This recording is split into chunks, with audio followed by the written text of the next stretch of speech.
evil traditionally, and the way that we came to a traditional evil definition, is we look at how religion, traditional religion, defines evil. How does traditional religion define evil? Throw out some ways that we traditionally define evil. How's it defined traditionally? Who is evil? What is evil in a traditional system? The devil? The devil? What does that look like? Little horned guy, right, has a tail. Yeah. Looks like what? Well, my dad was in World War II, and he was taught that the enemy, you know, we wanted things on their land probably, so we had to make them evil so we could kill them and take over. So that was evil. He didn't like people who looked like Asians. I mean, he made some comment. It's not like he was hugely bigoted. There weren't any in Upper Michigan. There are now, but not back then, yeah. Yeah, exactly. And so it looks like anything that's different from us. Yeah. Right, okay. So, and that's how traditionally we look at evil. M. Scott Peck, from a psychological perspective, defined evil as a personality disorder called narcissism.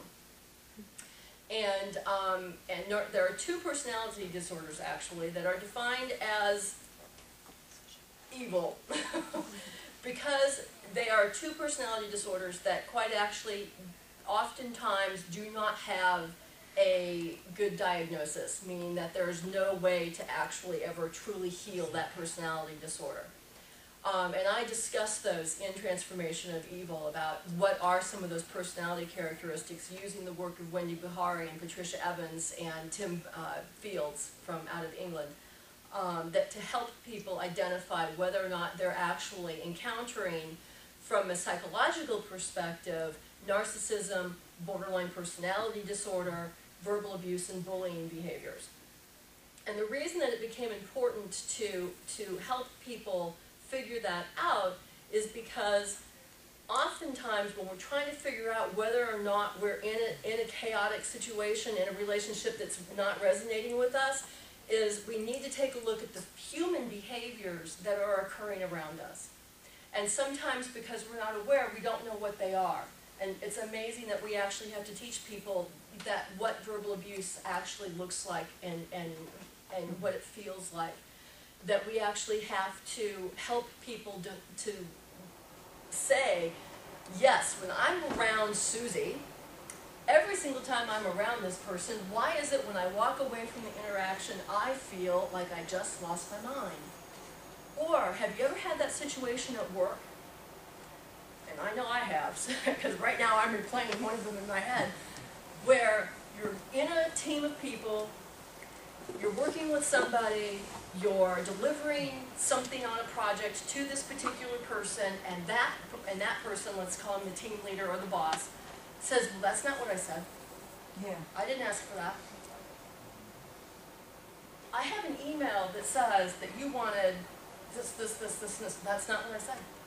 No, you're wrong completely. This is not what I asked for. But I have an email. We had a 3-hour conversation about this. I took 4 days to create it. What are you talking about? No, not it. I didn't even say that. I mean, who even authorized you to do that? You ever had that situation arise? In whether it's work or at home, or you walk in and somebody says, I didn't tell you to do that. I never said that. That didn't happen. And you're looking around at other people who may have even actually been in the room at the time going, am I nuts? Did I not witness that? And everybody else will back up and go, well, we're not getting involved in the middle of that. Okay? We've all had those experiences. That's energy vampirism, folks. That's a form of energy vampirism. Actually, that behavior is classic bullying behavior. It's classic verbal abuse. It's classic narcissism. It's classic borderline personality behavior. So, from a psychological perspective, when we begin to realize that there's a human way to identify the behaviors that are pulling us off our centers, and we're validated that, yes, I'm really experiencing this energy. I'm really experiencing this behavior from this person. I'm not crazy. oh my God, thank you. I swear to you, in my practice, half my time is spent convincing people that they're okay. Validating their experiences, that yes, you really experienced that. Yes, you really did. Your reaction to that was exactly right. And getting them to realize that I've spent 5 years with this person. I've been in a relationship with this person for 20 years. What do you mean? I'm just now waking up to finding out that I'm in an abusive relationship, or that I'm in a situation where I could potentially be abused. This is what energy vampirism does to us. Is it actually sucks enough energy out of us to make us doubt whether or not we're all there. Now, that sounds awful, but it isn't. Because when you can get to a point of waking up and saying, you know, something's not right here, it's not right, so I don't know what it is, you start doing things to help yourself. Because your vibration has shifted. Something about the experience is causing you to finally wake up to the fact that I'm supposed to be learning something here. There's something, no, there's a message there for me. What is it?